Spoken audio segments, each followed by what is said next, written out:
The day is finally here. It's August the 25th, 2016, and the 5D Mark IV has been released. The rumours are no more, the spec is presumably finalised, and the camera is available for pre-order now. That's really good news, and this is, it's about as exciting. Well, okay, it's not that exciting, but it is quite exciting. So let's have a look at the camera itself and see what the final specs are. I'm doing that on Wex Photographic, one of my favourite photography websites, a UK-based site.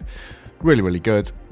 So let's have a quick look and see what their first of all, their trade-in offers. Now, all sites everywhere will be kind of offering trade-in because people just like to have the latest gear, don't they? It's sort of they might have been waiting for ages to get 4K video on the Mark IV, or they just want whatever improvements there are, which I discussed in my previous video, and don't really see there being that many improvements.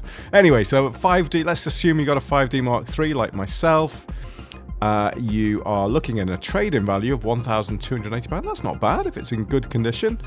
And the price you're going to be paying says there £2,119, because the 5D Mark IV body in the UK is retailing at a massive £3,599. That's just the body. That is not cheap. Well, yeah, that's kind of... Is that more than the 3 and the 2? I think it is. Obviously it is now. They've come down in price, but when they were first released, I'm pretty sure they weren't at that price point. So, anyway, let's take a look at the specs.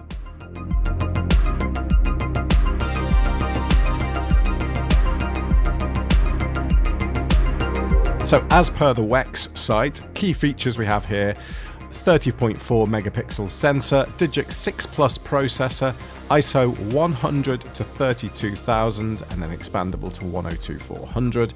Internal 4K recording, which is in 4:2:2 color, and it's 30 frames per second maximum, and 7 frames per second, 61 point AF, and I think that is a 40 something cross point. So pretty much the specs that we discussed on the previous video, when I was just sort of rumouring it about a week or two ago, were bang on, actually. There's nothing really major that's changed since that time. Of course, so you want to know about movie modes. Yes, it's featuring DCI 4K. Okay, so it goes up to 4096 by 2160, so full DCI, that's good.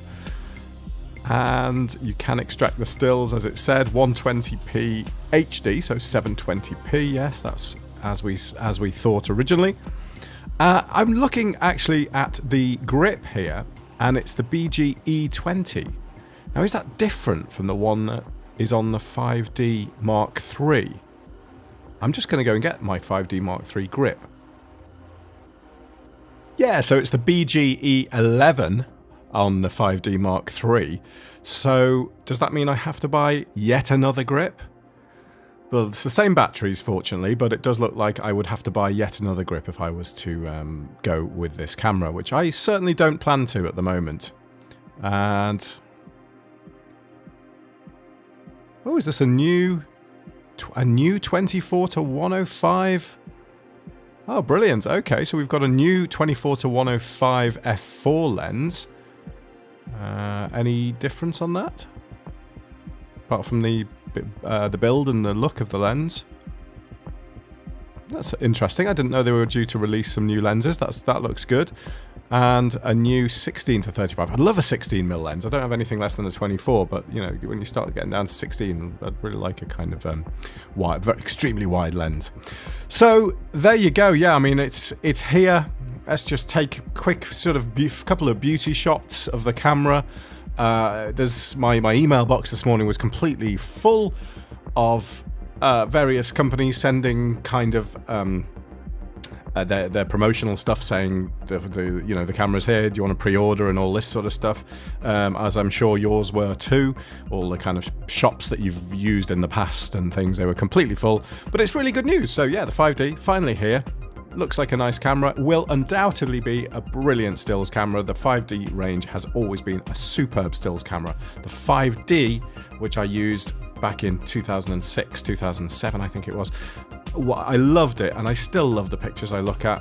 I never had a 5D2, but that was absolutely revolutionary as far as DSLR video was concerned. 5D3, absolutely solid, brilliant camera. Wonderful quality, brilliant autofocus system. 5DS and 5DSR, high megapixel count, bringing kind of full format megapixel count to DSLR cameras. So, small steps, nothing major. And now we've got the 5D Mark IV bringing 4K video to DSLR in this line. Anyway, of course, it's available in many other DSLRs.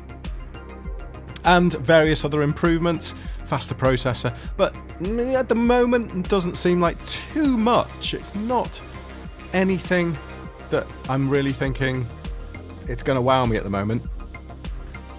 I have my 5D next to me, right next to me here, my 5D Mark III, and it's feeling a little bit older today, a little bit more tired. It seems a bit you're a bit upset, aren't you?